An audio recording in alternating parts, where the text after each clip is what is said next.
तत्वार सूत्र में 10 प्रकार के वैयावृत्ति के स्थान बताए जो कि पात्रों की अपेक्षा से हैं। उसमें आचार्य महाराज, उपाध्याय महाराज, साधु, मनोज आदि आदि 10 प्रकार के हैं।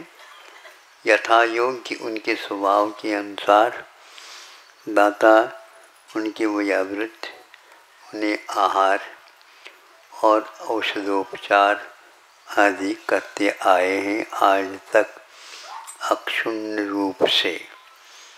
इसके लिए उन्हें यह कर्तव्य बताया गया है। इसी प्रकार शिक्षा के क्षेत्र में भी उसमें शैक्ष एक शब्द आता है। शिक्षाशीलः शैक्ष, जो शिक्षा लेने में तत्पर है। देने में जो तत्पर है उसके लिए नहीं, लेने में जो तत्पर है उसको शैक्ष बोलते हैं। मराठी में और कर्नाटक में लगभग शिक्षा का अर्थ दंड होता है,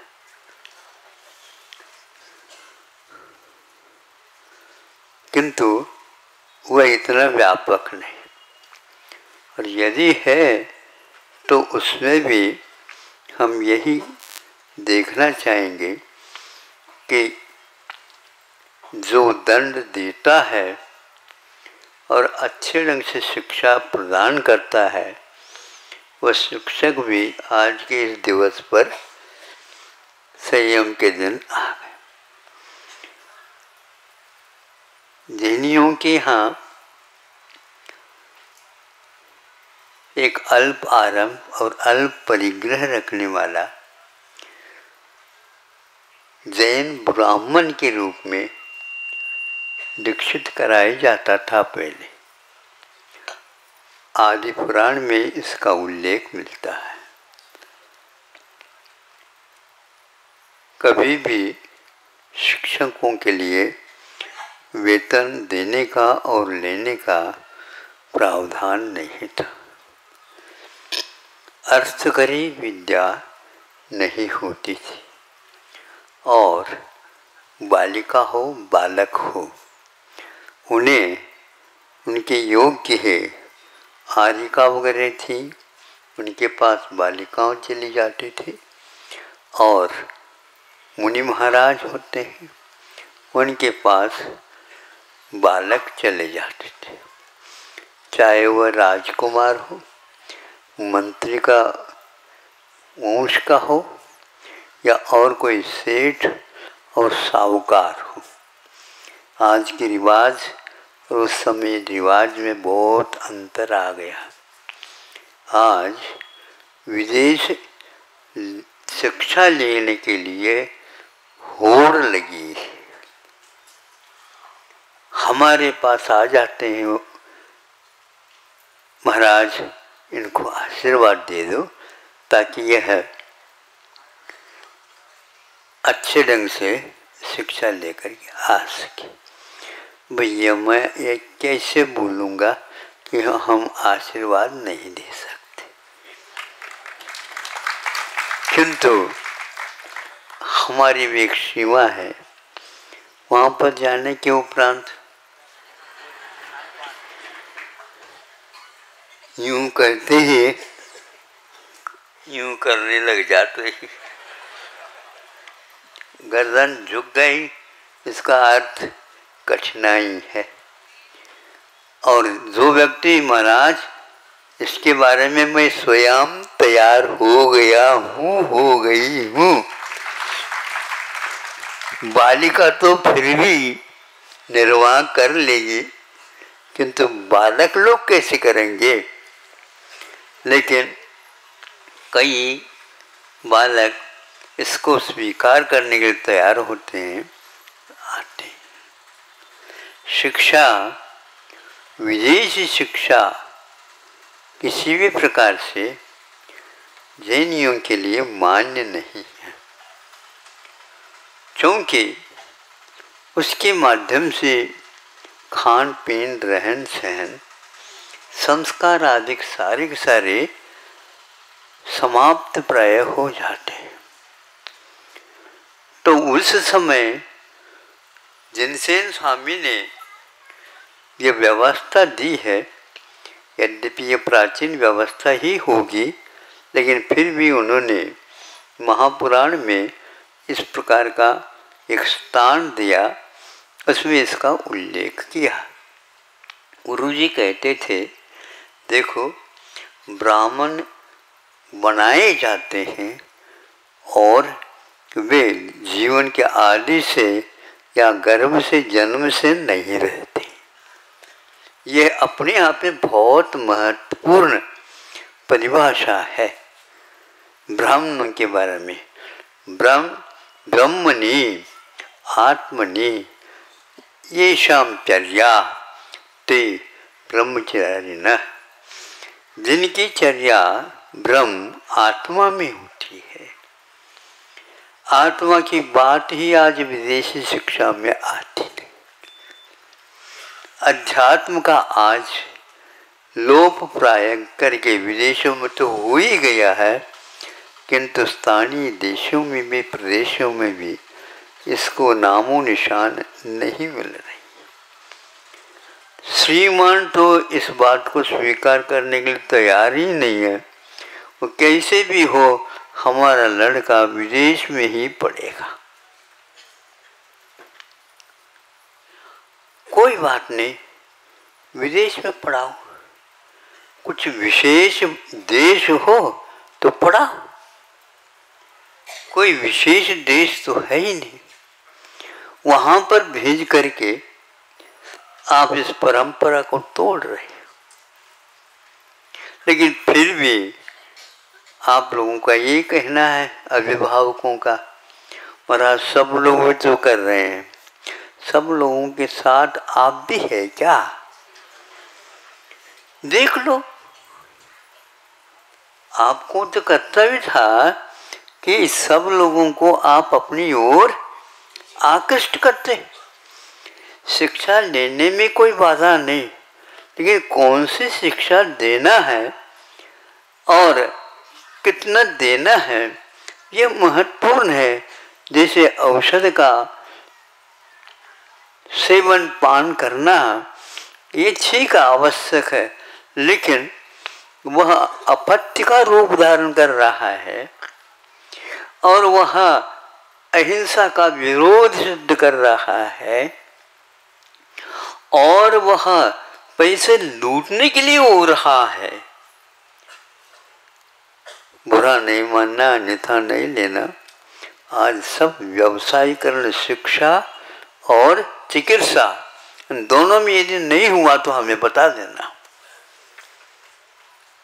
इस लाइन में आप लोग भी हैं, इसको देख करके बहुत ही खेद जैसा होता है, लेकिन कोई उसका इलाज नहीं दिख रहा है। हमने कहा कि अल्प आरंभ और अल्प परिग्रह इसलिए रखा, ये लोग तो पूरी परिग्रह, पूरे आरंभ के साथ रहते हैं, किंतु जैन ब्राह्मण जो होगा वह केवल इन लोगों की शिक्षा और दीक्षा इस प्रकार वह करेगा जिसके द्वारा ये जीवन में औरों को भी तैयार कर सके। यह परंपरा अक्षुण्ण बनी रहना चाहिए। जिस प्रकार दीक्षा लेना अनिवार्य है, उसी प्रकार शिक्षा और चिकित्सा, इन दोनों के संस्कार भी आप लोगों के कुटुंब में अनिवार्य रूप से होना चाहिए। यह सोच करके ही इस प्रकार के व्यवस्था हम लोगों को दी है।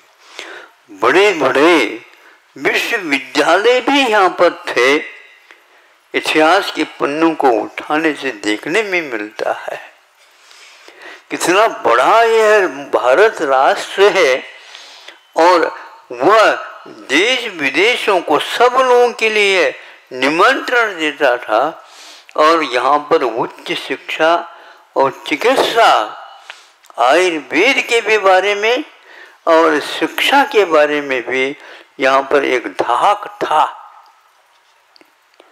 किंतु आज वह नहीं के बराबर रह गया। यही एक प्रकार से आर्यखंड से उस आर्यखंड को म्लेच्छ खंड बनाने के विधियां हैं। ये आर्याम म्लेच्छा से का अर्थ और कुछ नहीं होता। अर्यते अर्यन्ते गुणैः इति आर्य है, जो गुणों के द्वारा एक प्रकार से उपदिष्ट होता है उनको आर्य बोलते हैं। इसी प्रकार म्लेच्छ भी कैसे आर्य बनते थे इसके प्रयोग भी इसमें विद्यमान है। अर्यते गुणवद्भिर्वा इति आर्य, जो गुणवानों के साथ रहता है वह भी आर्य बनता है, म्लेच्छ नहीं बनता। इसके आधार पर भी हम कह सकते हैं कि जैन दर्शन में कितनी विशालता थी, उदारता थी, कर्मठता थी। आज भी इसको यदि जीवित रखना चाहें तो आप रख सकते हैं। आप स्वतंत्र हैं। आप यदि शिक्षकों को, मुझे कहा गया महाराज हम क्या कहें, हम क्या करें, ऐसा कोई पाठ हमें दे दो। तो पढ़ा लिखा था वो लड़का, ऐसे 3-4 तो आ ही जाते हैं हमारे पास, कहीं न कहीं से आ ही जाते। तो उनको मैं कहता हूँ, देखो आदर्श शिक्षक जब तक नहीं बनाओगे, आदर्श शिक्षिकाओं का निर्माण जब तक आप लोग नहीं करोगे, आप अपने विद्यालय चलाओगे कैसे? महाराज आशीर्वाद दे दो, हम विद्यालय खोलना चाहते हैं, आओ। कैसे चलाओगे उसको? क्या पहिया है जो चल जाए? सबसे ज्यादा शिक्षा संस्थाएं और आयुर्वेद के चिकित्सालय भारत में जैनियों ने ही खोला था। ये इतिहास है। इसको हम एकदम इस प्रकार प्रशंसा के रूप में नहीं लेंगे। यह एक प्रकार से सही है और श्रेष्ठ है, ऐसा कभी भी नहीं हो सकता।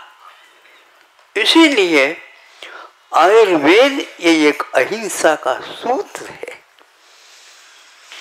यदि आयुर्वेद के ग्रंथों का पारायण हो गया, समझ लो जो कोई भी इसका पारायण करेगा निश्चित रूप से उसको अहिंसा का एक बहुत बड़ा पुरस्कार मिलेगा, क्योंकि वह आहार को भी सुधारेगा। क्योंकि चिकित्सा का अर्थ ये नहीं है कि केवल औषधि औषध होता, और औषध का अर्थ यही नहीं है, यही जो आपके हर्बल जो उसको बोलते हैं काष्टिका दे, ये नहीं है। औषध का अर्थ जो शरीर का संशोधित करके मन को भी पवित्र करा सके, उसका नाम औषध है। और वह आयुर्वेद के अलावा अन्यत्र कहीं भी नहीं। आयुर्वेद का यह प्रचार प्रसार अन्य देशों में भी हुआ है, आज तक उसके इतिहास के पन्ने मिल रहे हैं। और इन दो जो कोरोना के माध्यम से निमित्त से जो यह एक प्रकार से तहलका मच गया, इसमें वह आयुर्वेद के लिए एक प्रकार से दीपक का काम कर गया। हर एक व्यक्ति कहने लगा ये कहाँ रखा गया था, आयुर्वेद के सिद्धांत कहाँ रखा गया था।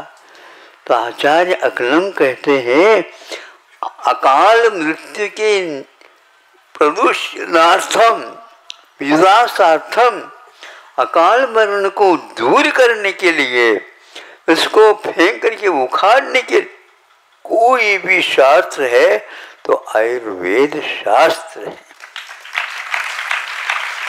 आचार्य समंतभद्र, आचार्य पूज्यपाद, आचार्य दुर्गाचार्य जो कल्याणकारक हैं, संपादक उग्रारी, और इतना ही नहीं लिस्ट समुच्चय आदि, ये सभी ग्रंथ आयुर्वेद ने चिकित्सा की पद्धति को और आगे बढ़ाने में शिक्षक का आज भी काम कर रहे हैं। आज आप लोग इस ओर दृष्टि नहीं रख रहे हैं, आप कर लिए। यदि अन्यत्र औषध की पद्धति यहाँ से ज़्यादा अच्छी है, जाइए, कोई वादा नहीं। बिगड़ करके नहीं आना चाहिए, ध्यान रखो। हाँ, आप वहाँ से अनुभव लेकर के आइए, और वह यदि काम में का नहीं है, वह काम का नहीं है, तो उससे अच्छा यही है आप यहीं पर तैयार कर लीजिए।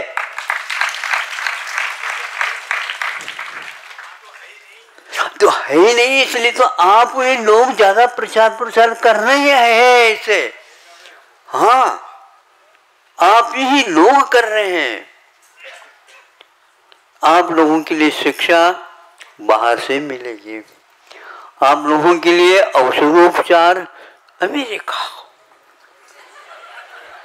नहीं समझे? हाँ, ये पेटेंट है अमेरिका। और भले ही वह उसकी चिकित्सा सही करता है या नहीं करता है, इसको कोई भी पूछता नहीं। अब बहुत सारी परंपरा वहां पर बिगड़ी हुई है, उसको स्वीकार कर रहा है अमेरिका। और भारत के इस पद्धति को उन्होंने मुक्त कंठ से प्रशंसा इसकी की है। और मैं ये कहना चाहता हूँ, आप लोग दूर दूर से आए हो और इसलिए भूल न जाना, यहाँ से ले जा करके वहाँ पर भी वितरित करना। अमेरिका ने ये कहा है,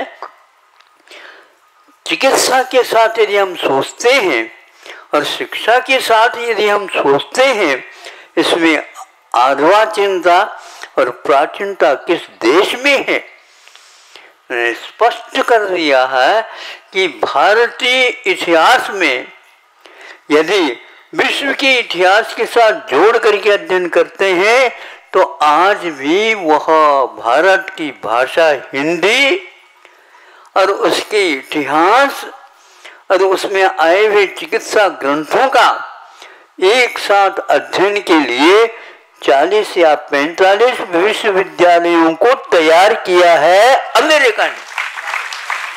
40 या 45 सही। ये सोचिए, भारत इसके बारे में सोच नहीं रहा।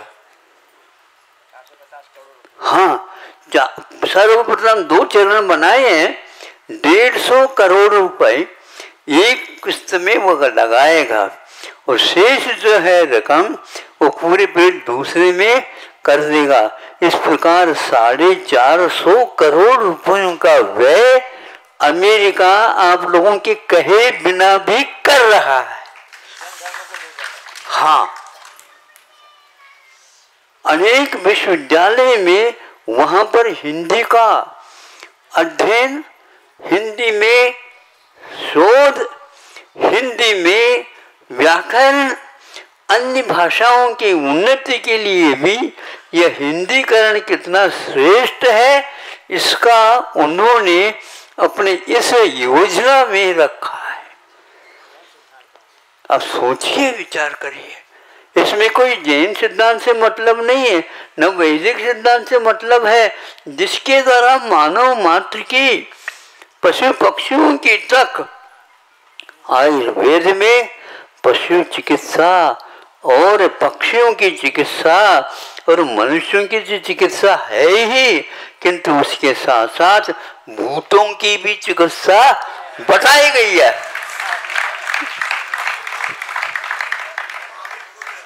हाँ, दोबारा कहूं, आप लोगों को कैसा भूत लग गया ये समझ में नहीं आता है। हाँ, विदेशी भूत है, देशी हो तो फिर भी ठीक है। इसलिए लाखों के गुरुकुल यहाँ पर चलते थे, न गुरु रहे न कुल रहा, कुछ भी नहीं रहा, कोई भी पाठ्यक्रम नहीं रहा। 70 वर्ष हो गए भारत को स्वतंत्रता का अनुभव करते हुए, लेकिन अभी तक शिक्षा नीति के बारे में कोई विस्तृत रूप से चर्चा न हुई है। अब थोड़े बहुत चर्चा का विषय बन रहा है। ये भी एक हम लोगों का सौभाग्य है। यदि यह जन्म होता है इस प्रकार नीतियों का, तो अवश्य ही भारत का पुनरुत्थान हो सकता है। भारत का पुनरुत्थान ही क्यों कह रहे महाराज? अब भारत से क्यों बोलते हैं आप? सुनो, जिसके होने से विश्व में कभी भी गरीबी नहीं रहेगी, जिसके होने से विश्व में कभी भी रोग नहीं आएंगे, जिसके कहने से सारी दिमाग भी ठीक ठाक होंगे, उस देश की चिंता करना भी परम आवश्यक है। इसलिए हम कहते हैं इंडिया छोड़ो, भारत लौटाओ। क्योंकि अमेरिका जैसे इतनी बड़ी रकम राशि का व्यय करने के लिए तैयार, वो कहाँ पर तैयार है? तो वो अपने ही देश में कर रहा है, लेकिन भारत से सारी सामग्री वह मंगाना ले जाना प्रारंभ कर दिया, और इसमें भारत बहुत उत्साहित हो रहा। इससे नहीं, आपको अवश्य ही अपने यहाँ काम करना चाहिए था। जो अमेरिका ही क्यों, अनेक राष्ट्र पूर्ववत यहाँ पर आ सके और अध्ययन कर सके। 3-4 वर्ष हो गए होंगे, एक दान, यूं कह दो दान के एक खुराक ही है वो। ऐसे कोई थे जिनका नाम मैं भूल गया हूँ, अनिल अग्रवाल। हाँ, उन्होंने इस प्रकार का एक संकेत भारत को दे दिया था कि मैं चाहता हूँ कि यहाँ पर ऐसा स्थान बनाया जाए जिसके द्वारा कम से कम भी उनका वह 1.5 खरब का राशि का व्यय करने का निश्चय था। लेकिन उसका क्या हुआ बाद में हमें ज्ञात नहीं था। इससे भी बढ़कर के वह राशि थी। इसलिए जो व्यक्ति तज्ञ है, जानकार है, संस्कारित है, तो निश्चित रूप से देश ही नहीं विश्व को भी वह कल्याण के मार्ग पर लगा सकता है। इसमें कोई संदेह का विषय ही नहीं। तो वहां पर मैं ये कह रहा था कि आदि पुराण में इनको ब्राह्मण जाति का घोषित किया उन्होंने, तो इसमें महिलाएं भी रहेंगी और शिक्षक शिक्षिका दोनों रहेंगे। अब यह अपने संसार को सुशिक्षित करने का प्रतिज्ञा लेकर के कटिबद्ध होंगे, लेकिन अभी यह स्वप्न मात्र है। किंतु ध्यान रखो, स्वप्न भी यदि आता है तो स्वप्न को साकार भी बनाया जा सकता है। जैसे माता पिता जो तीर्थंकरों के माँ को 16 स्वप्न आए, तो बच्चा आया और वह साकार, माँ के स्वप्नों को साकार करने के लिए तीर्थंकरों का जन्म होता है। किसी भी तीर्थंकरों को स्वप्न नहीं आते, नहीं समझे? और आज तक बहुत सारे शिक्षिका शिक्षक है, लेकिन एक ही माता पिता रहेंगे जो इस प्रकार के स्वप्नों का अर्थ सुनेंगे और पति जो है उसके अर्थ खोल करके देंगे। हर एक व्यक्ति, सामान्य व्यक्ति यह नहीं कर सकता।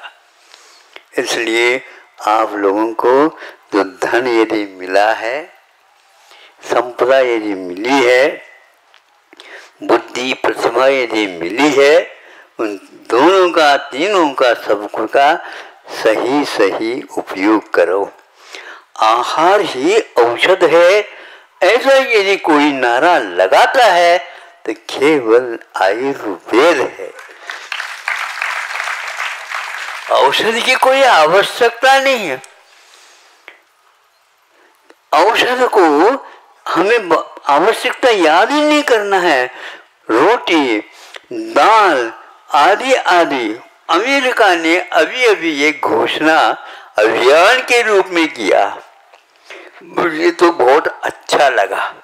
ये घोषणा यहाँ पर होना चाहिए थी, लेकिन यहाँ नहीं, वहाँ पर अभियान चालू किया। इसमें और कुछ नहीं था, उसमें ये कहा इन इन रोगों से यदि छुटकारा पाना चाहते हो तो गेहूं का त्याग कर दो। महाराज गेहूं के बिना तो हम खाएं क्या? आप लोग अपने बाप या दादाजी वगैरह है उनको पूछ लो, गेहूं को कोई पूछता ही नहीं था। हाँ, यहाँ पर कोई खाता नहीं था। राजस्थान में तो बाजरा,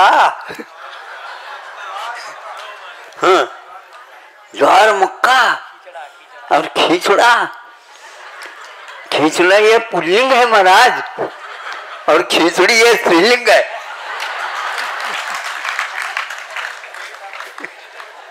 नहीं समझे? हाँ, मोटी दलिया और छोटी दलिया।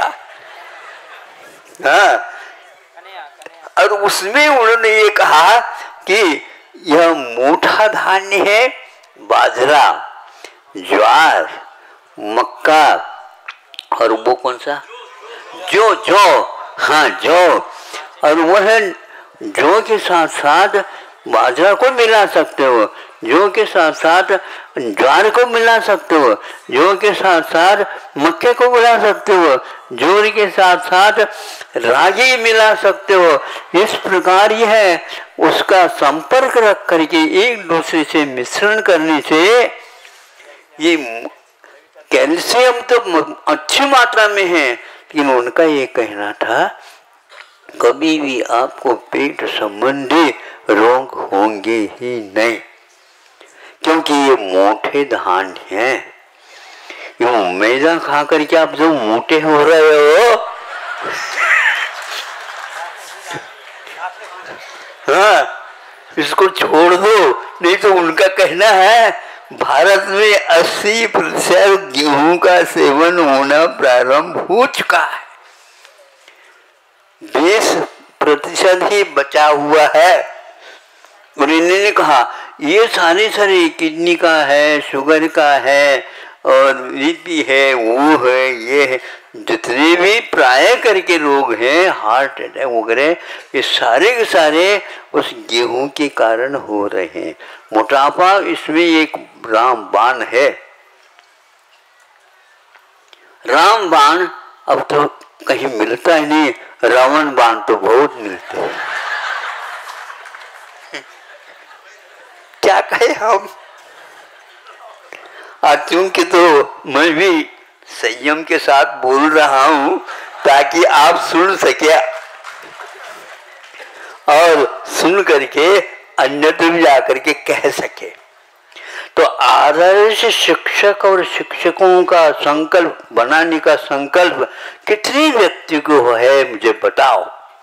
और उनमें सर्वप्रथम अपने बच्चे और बच्चियों को तैयार करना चाहिए। यही से मंगलाचरण करो। बुंदेलखंड में हमें बहुत ये स्थान ढूंढते ढूंढते महाभारत का जो युद्ध हुआ है, ये कहाँ पर होगा महाभारत का युद्ध, इसके लिए बहुत गवेषणा हुई थी। तब बाद में वहाँ मालूम पड़ा कि हाँ यहाँ पर होना चाहिए। उसी प्रकार हमने भी सोचा इस अभियान को यदि रूप दिया जा सकता है तो बुंदेलखंड में हो सकता है। इसी प्रकार इस प्रकार के भी जो स्थान है, परिसर है, इनमें ही हो सकता है। गरीब और अमीर से कोई शिक्षा का और चिकित्सा का संबंध नहीं है। हाँ, बहुत अच्छा है, यदि अच्छे रईस में व्यक्ति इस ओर आता है उसका प्रभाव दूसरे के ऊपर भी पड़ सकता है और पड़ना चाहिए।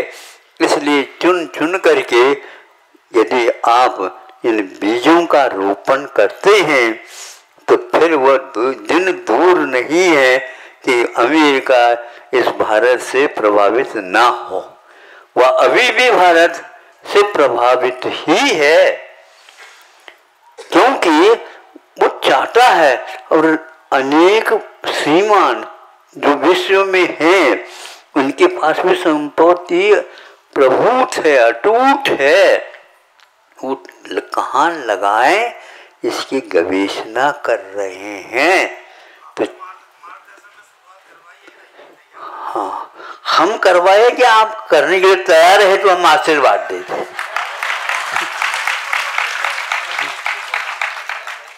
क्योंकि यह कदम तो उठाना ही पड़ेगा, आज नहीं कल तो कल कहने की अपेक्षा से आज करो ना। हाँ, इस संपदा का आखिर यदि दुरुपयोग करना चाहो तो दुरुपयोग करो। बहुवारम परिग्रतम सुबह कही दिया, ये छूट नहीं सकता। अरे उसका यदि वितरण होगा तो कितना हित होगा। भारत, भारत नहीं विश्व गुरु कहलाता था भारत, पुनः वही आ जाएगा। कल के यदि आपको याद रखना है तो पुनः आप चालू कर दो, नहीं है तो इससे कुछ होने वाला नहीं। कब क्या होने वाला ये भी मालूम नहीं है। गवर्नमेंट भी कह रहे हैं भैया आप लोगों को चलाना हम लोगों को कुव्वत नहीं है, लेकिन फिर भी भगवान के भरोसे पर हम चल रहे हैं। ये कहते हो, इसलिए ऐसा मत करो, एक बार तैयार हो जाओ। तो आदर्श शिक्षक और शिक्षिका बनाने की पद्धति पहले रहती थी और उसके परिणाम ये निकलते थे 16 विषयों के ऊपर। एक प्रकार से प्रत्येक विषय में एमए तक, जिसको आचार्य बना देते थे, उस वहाँ तक चला जाता था। और आज विदेशी शिक्षा एमए इत्यादि पढ़ करके आते हैं, न स्वयं दूसरे को पढ़ा सकते हैं, न ही उसका कोई पसंद करेगा। पुनः वो वहीं से आए हैं, हमने पहले कहा था, पुनः वहीं पर हम रहना चाहते हैं। आप मना भी कर दो तो हमारी नागरिकता तो वहीं पर पक्की हो चुकी है। इसलिए यदि अपने बच्चों को बेचना चाहते हो तो देख लो। हाँ, यह अच्छा नहीं लगेगा आपको। और कौन सा बेचना है मुझे बताओ ना। तो अपने आप ही बिकते चले जा रहे हैं। हाँ बिल्कुल, पैकेज। हाँ, ये ऐसे पैक है, पैकेज पता नहीं लग रहा है कि इसमें कितना क्या भरा हुआ है। बस इसके लिए जा रहे हैं, पहुंचा रहे हैं। लेकिन इतना ही नहीं, भारतीय व्यक्ति कुछ सोचता भी है, वो लौट करके भी आ रहे हैं। बेंगलुरु से लौट करके आ रहे हैं बच्चे, हमारे पास आते हैं, पूना से आते हैं, अहमदाबाद से आते हैं, दिल्ली से आते हैं, बनारस से आते हैं और कानपुर इत्यादि के साथ से आते हैं। अच्छे अच्छे बच्चे। अब ये चालू हो गया है कि भारतीय संस्कृति के अनुसार जो शिक्षा पद्धति है वही हम अपने बच्चों को देंगे। बच्चों की शिक्षा भी वो रोक रहे हैं, बेटा अपने को घर में ही पढ़ना है। क्या पढ़ना है, बस बाहर का नहीं पढ़ना है, यहीं पर सब पढ़ लो, हम बता देंगे सब। इस प्रकार यहाँ पर अतीत का इतिहास था। अब संयम का दिन है। हम धन और कोई चीज को लेकर के अपने संयम को न खोएं और मन के ऊपर लगाम लगाए। 5 इंद्रियों के ऊपर लगाम बाद में लगता, पहले सर्वप्रथम मन के ऊपर प्रशिक्षित करके उसके ऊपर संयम लगाओगे, निश्चित वह क्या कहेगा, मन बहुत अच्छा किया आपने, बहुत अच्छा किया आपने कि मेरे ऊपर लगाम लगा दिया। बेलगाम से क्या होता है आपको अपने आप ही समझ में और अनुभव में आ रहा होगा। नेहरू जी, गांधी जी जैसे और कोई नेता आपको मिल नहीं सकेगा, किंतु ध्यान रहे उनकी बात को भी आप सुन करके आज एक कान से सुन करके दूसरे कान से ऐसे झाड़ देते हैं उसको, ताकि कोई बच न जाए उसमें। ऐसा ही हो गया। लोकतंत्र तो आप कहते हो, हम तो इसको लोकतंत्र न कहकर लोकतंत्र है। हाँ, इतना लोभ बढ़ गया, इतना लोभ बढ़ गया कि वह अपना क्या पराया क्या यह समझता नहीं। और दिल जाने कोष से कैसे तजिए गई, कहते ना, कुल और दोष के बारे में जानकारी बहुत अच्छी होना चाहिए, वह आज नहीं रहा। उसके फलस्वरूप हम यूं ही गतानुगतिकता के साथ आगे बढ़ रहे हैं, आगे नहीं बढ़ रहे हैं, हमारे पीछे के इतिहास छोड़ रहे हैं। यूं कह दो, किसी से बचना है तो उससे विपरीत दिशा में उसको भेजना प्रारंभ कर दो। अर्थ नीति के बारे में एक ही बात कहना चाहता हूँ, अर्थ तो आवश्यक है, अर्थ तो आवश्यक है, लेकिन कब तक, कितना, इसके बारे में यदि संयम नहीं है तो कोई भी प्रयोजन सिद्ध होने वाला नहीं है, पक्का है ये। अर्थ के बारे में, अर्थशास्त्र के बारे में कौटिल्य ने एक छोटी सी किताब, उससे पूर्व में मैं ये बताना चाहूँगा, भारत के पास है ही क्या, हम उसके पास चले जाएं, ऐसी धारणा प्राय करके प्रत्येक विदेशी व्यक्ति की होती है।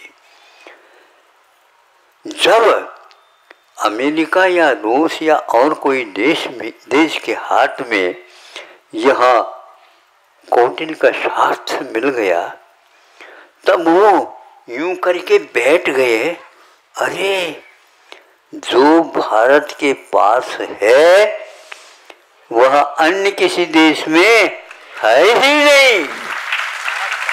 हाँ, वही चांदी को बनाने वाले तो बाद में, अभी वहाँ के देश को कैसे नहीं, पहले अर्थ को आवश्यक बनाया।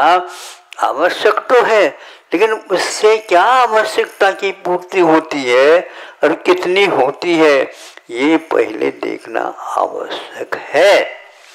यदि आप अपने बच्चों को कुछ सिखाते हैं तो यह सीख रहा है क्या नहीं, और जो पहले सीखा है उसको छोड़ रहा है क्या नहीं, इसको आप देखते रहते हो। तो उसमें उन्होंने यही उल्लेख किया है कि शिक्षा काहे के लिए, बताओ क्या है वो शिक्षा। अर्थशास्त्र का ज्ञान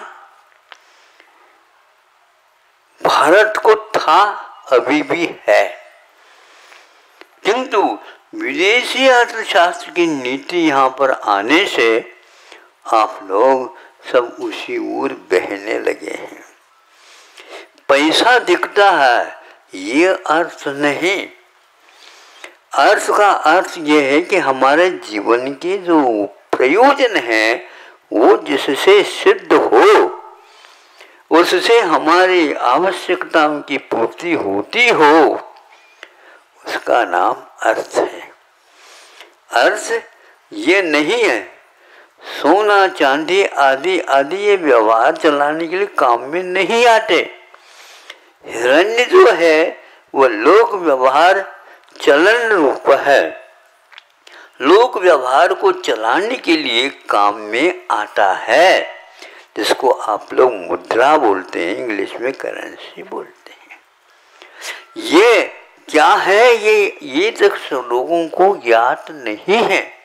इसलिए उन्होंने ये कहा कि यदि अच्छी संपदा है, श्रेष्ठ संपदा है तो सैनिक है।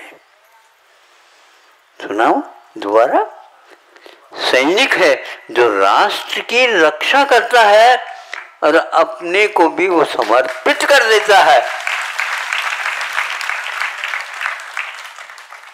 आप भी पुत्र है, कुल दीपक है, ये नीति वहीं से आई है। यदि पुत्र है का धन संचय, पूत कपूत हो तो का धन संचय, और पूत सपूत हो तो का धन संचय। दोनों में का धन संचय, का धन संचय, का धन संचय। समझ में आ रहा है? ये संगीत है इसमें। हाँ, का धन संचय। पागल हो, ये रत्नगण श्रावकाचार्य का छाया है, छाया रूप है ये। यदि संवर है स्टेट संपदा क्यों प्रयोजनम, यदि पापा निरोध है, यदि पाप का निरोध नहीं है तो वो भी कहते हैं धन संचय की कोई आवश्यकता नहीं है।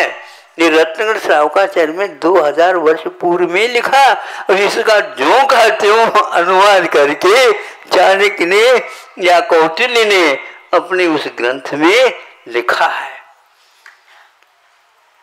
वहां पर आप अपने उद्योग के केंद्र खोलो जहां पर किसी प्रकार की सिनेमाबाजी नहीं होती हो। विद्यालय वहां पर खोलो जहां पर विद्यार्थियों के लिए मनोरंजन का और कोई साधन न मिल सके।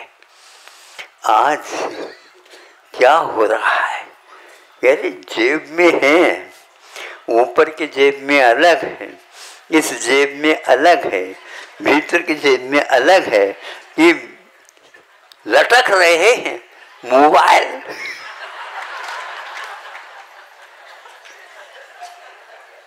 और भिन्न भिन्न स्थान से उनकी रेंज बनी हुई है।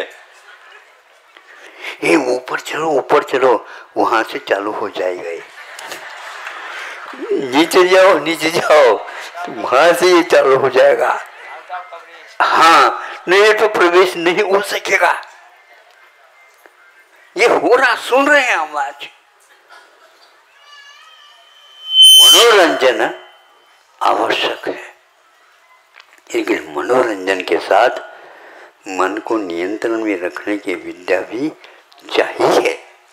वो नहीं मिल रहा है, इसलिए ऐसा हो रहा है।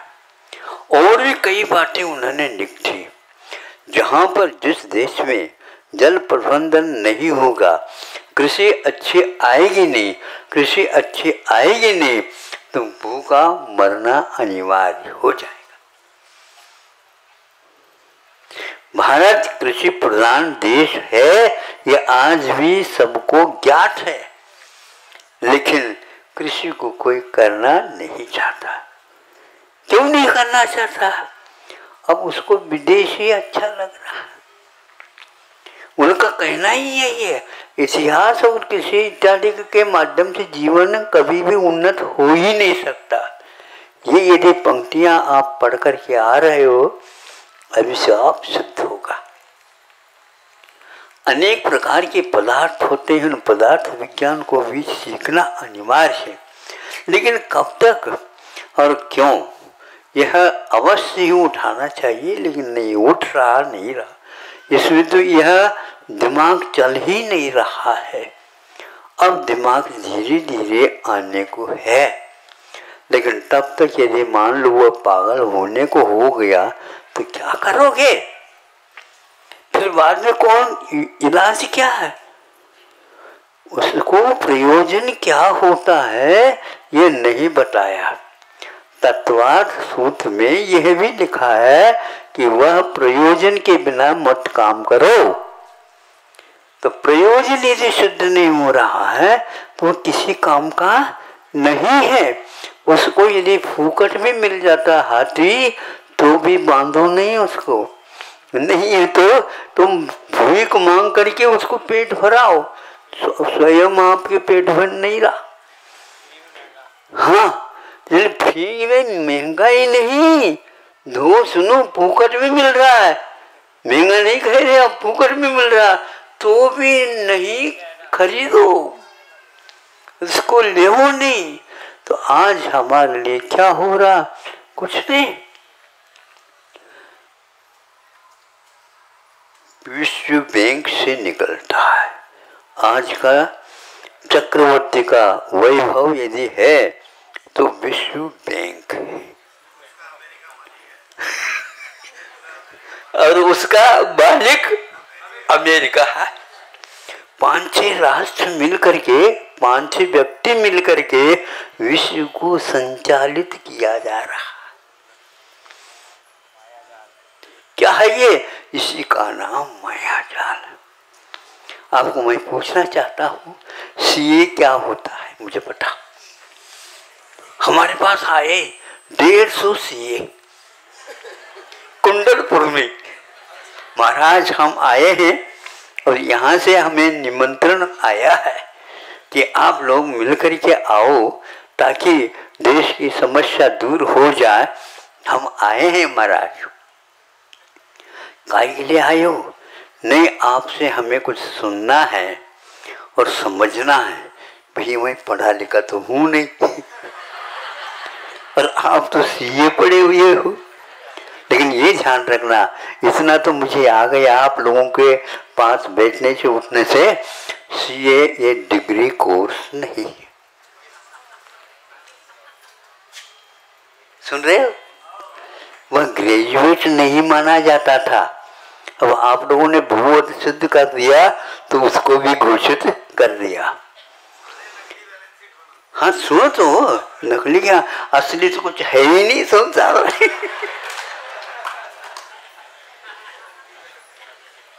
एक असली आभरण होता था जो प्राचीन काल के जो बुढ़िया होती थी वो पहनती थी असली। नहीं समझे? आप लोग भूल गए होंगे।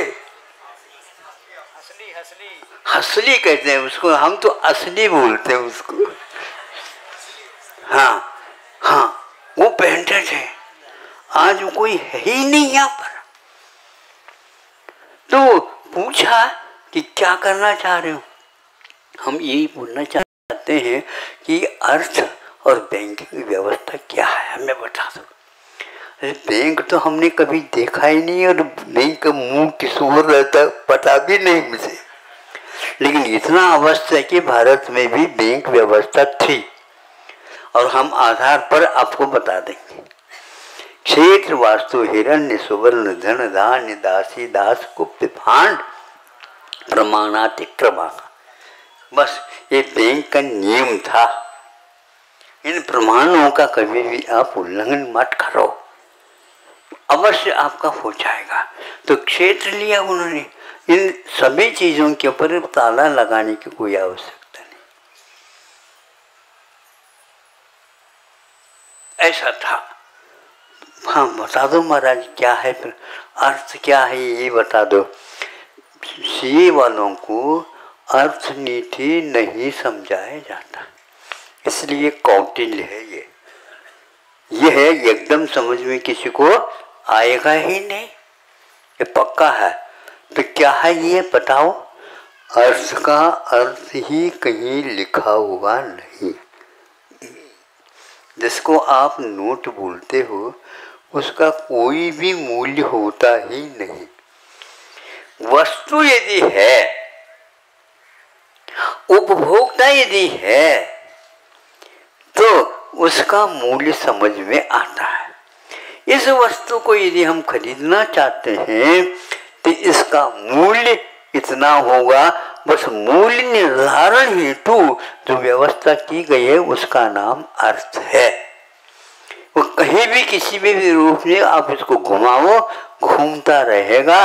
अब आज माथा भी घूम रहा है उसके साथ, बिल्कुल पक्का है ये। आज जो टेंशन बढ़ रहा है आप लोग को, इंटेंशन खराब होने से बढ़ता है। महाराज मुझे मेडिटेशन सिखाओ। विदेशी लोग बहुत प्रभावित होते हैं मेडिटेशन से, लेकिन भारतीय कभी भी नहीं होगा। और आज यही केंद्र चालू हो गया है, नहीं समझे? ध्यान लगाओ, ध्यान लगाओ, ध्यान लगाओ। ध्यान को केंद्रीभूत नहीं किया जाता। ध्यान केंद्र खोलने मात्र से ध्यान केंद्रित नहीं हो सकता, क्योंकि इसको समझो तो फिर महाराज अर्थ हम किसको कहेंगे? हम बताना चाहते हैं 52 पत्ते होते हैं।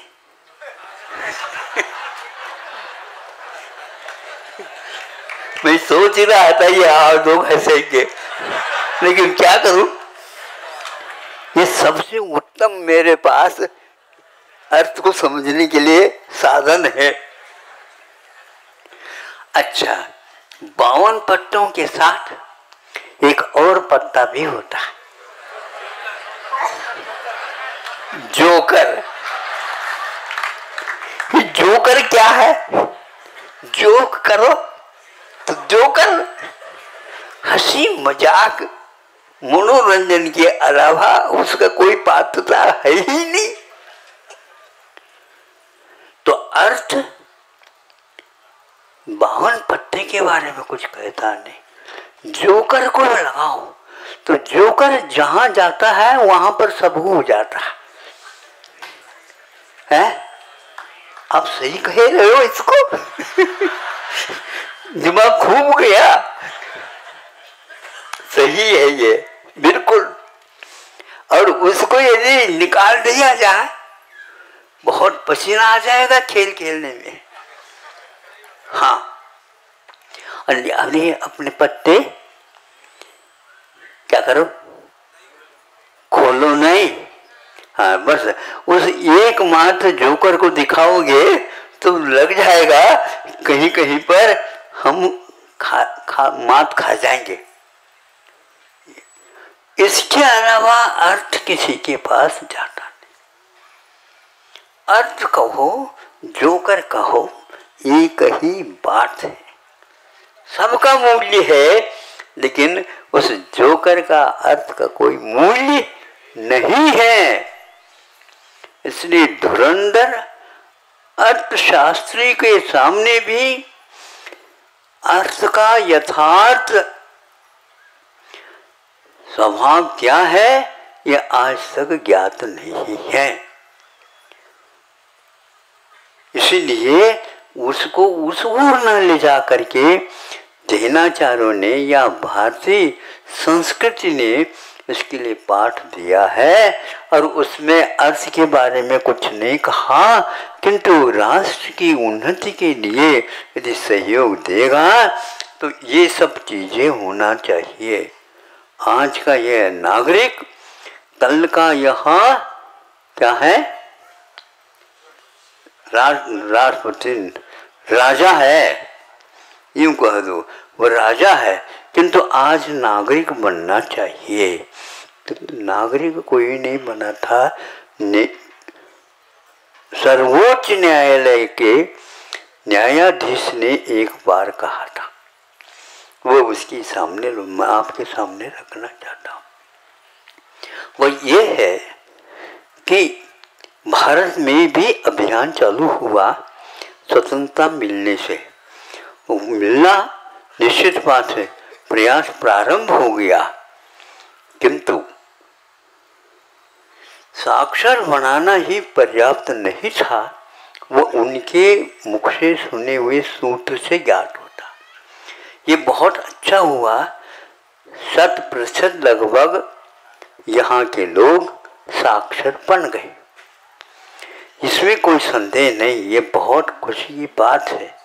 किंतु इसके आगे भी कुछ सुनो। क्या? ये सुनो, केवल अपने साक्षर बनाया लोगों को, किंतु नागरिक नहीं बनाया। कौन कह रहा है? सर्वोच्च न्यायालय के न्यायाधीश कह। उनको ये वाक्य बनाने से पूर्व में क्या लगा होगा, मैं सोचता रहा। अंत में उनको यही कहना पड़ा कि भारत के पास नागरिकता नहीं है, बस केवल उसके पास अर्थ के बारे में ही कुछ बातें हैं, उसकी कोई मूल्य नहीं है। भारत की ये दशा क्यों हुई है? तो इसी के कारण हुई है। यहाँ पर अर्थ का अवमूल्यन सबसे ज़्यादा हो रहा है। जिस राज्य में या जिस राष्ट्र में अर्थ का, मुद्रा का अवमूल्यन होता है, वह राष्ट्र कभी भी उन्नत नहीं हो सकता। लोन ले लेकर के कार्य करने से हमारा मूल्य बढ़ता नहीं, किंतु वह घटता है और भीख मंगा होना पड़ेगा। और यही आज हो रहा है। और सबसे ज़्यादा तो ये है, आज तक अमेरिका में एक आध बार पहले हो गया होगा, किंतु इन दिनों में तो, इन वर्षों में तो सुनने के लिए नहीं मिलता। भारत ने, अमेरिका के जो मुद्रा का अवमूल्यन नहीं होता, वो बढ़ता जा रहा है, वो बढ़ता ही जा रहा है। और इसमें बढ़ाने में कारण आप ही बनते जा रहे हैं, आप ही बनते जा रहे हैं, क्योंकि आप लोन लेने से डरते नहीं हैं। इसके कारण निश्चित रूप से आपको यह दशा का अनुभव करना न पड़ रहा है। उसी का फायदा वो ले रहे हैं, आप ले ही नहीं सकते। और कहने को अमेरिका में भी मंदी आती है, कहने को, लेकिन वहाँ का अर्थ का अवमूल्यन नहीं हो रहा, उसका विकास हो रहा है। इसका अर्थ यही, राष्ट्र का विकास तो अमेरिका में हो रहा है और गरीब जो है होता जा रहा है भारत। ये किसके कारण? अर्थनीति नहीं समझने का परिणाम है। ऐसे बिंदुओं का एक प्रकार से संचालन करके वहाँ उस कौटिल्य ने अपने अर्थशास्त्र में, अर्थ संस्कृति में लिखा है, यह जब विदेशी लोगों के हाथ में आ गया, उस समय वो बैठ गए। इसीलिए भारत में कभी मंदी नहीं आ सकती है। और इन मंदियों के दिनों में भी भारत बहुत ही, थोड़ी बहुत प्रभाव पड़ता ही है। वर्षा होती है तो फर्श वगैरह थोड़ी सी गीली होते हैं, लेकिन भीतर उसका पानी प्रविष्ट नहीं हो सकता है। इसलिए आप लोग अपने बारे में सोचो, राष्ट्र के बारे में सोचना तो बहुत दूर रहा है। ऐसे कहते हुए कौटिल्य ने ये जो ग्रंथ का संस्कृत में मूल में है और इसका हिंदीकरण वगैरह बाद में हुए हैं।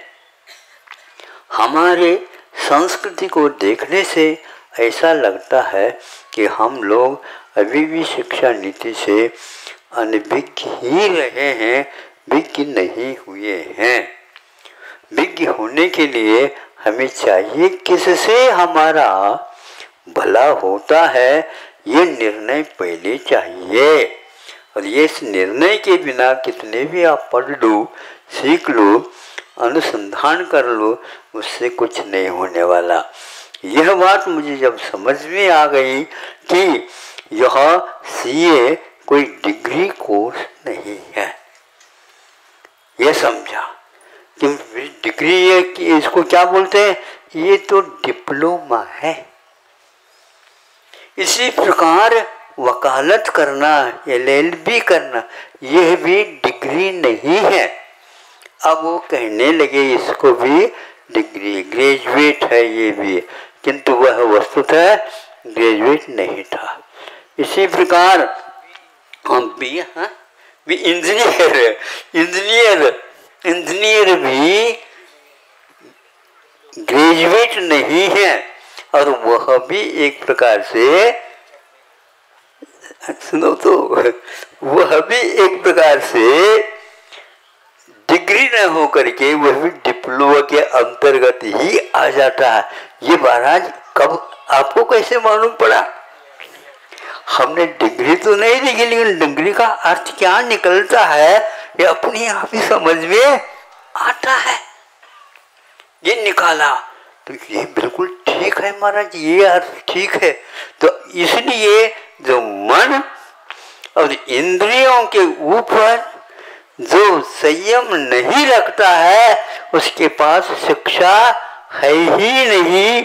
ये इंग्लिश कोश शब्द से ही आप देख सकते हो। एजुकेटेड, हाँ, ये क्या है? तो कहते हैं एजुकेट का अर्थ होता है to train mind and character.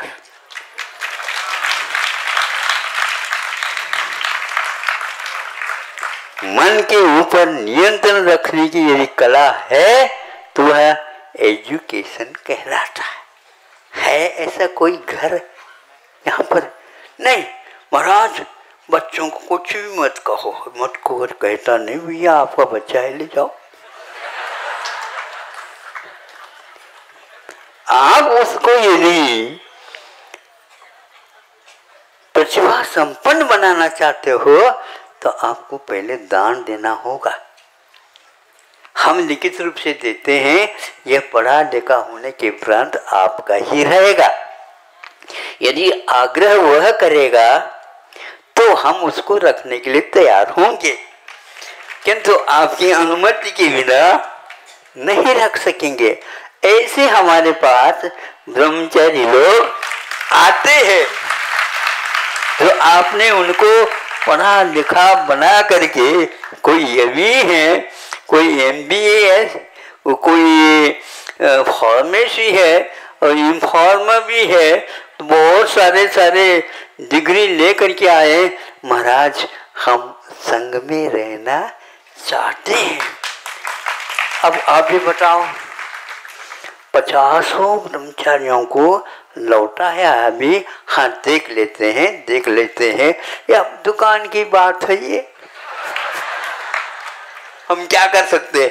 किंतु उनमें से चुन चुन करके लेते हैं और वो रह जाते हैं और इस प्रकार कार्य करेंगे।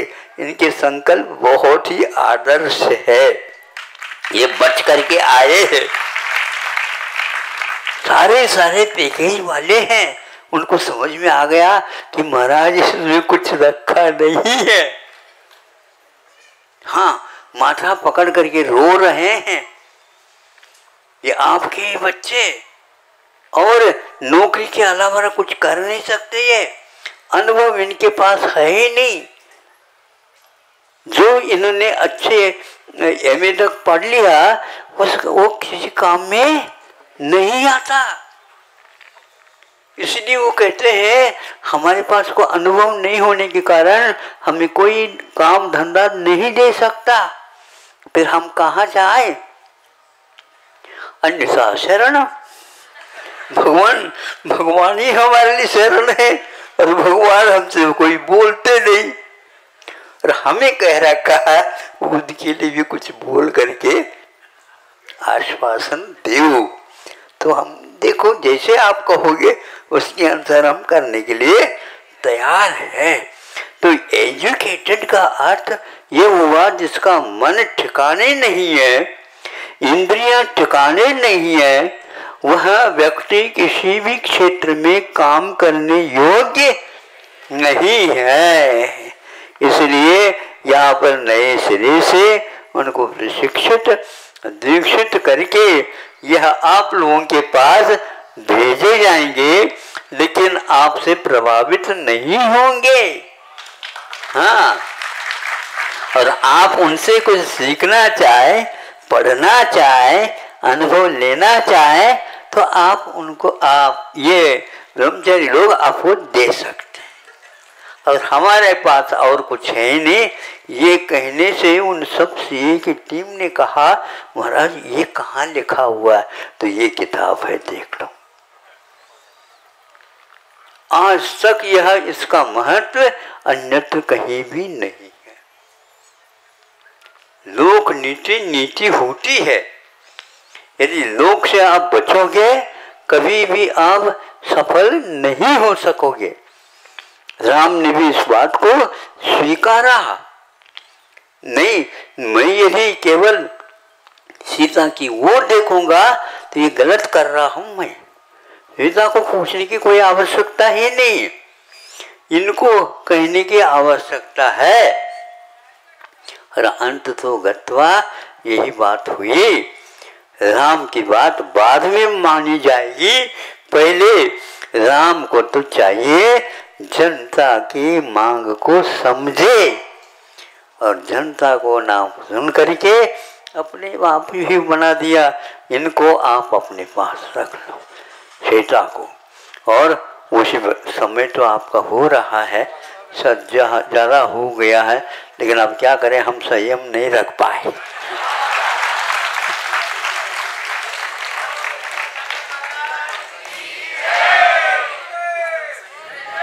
उत्तम संयम हो गया ये।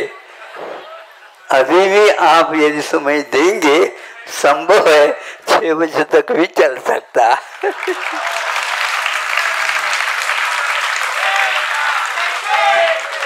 अहिंसा परमो धर्म की।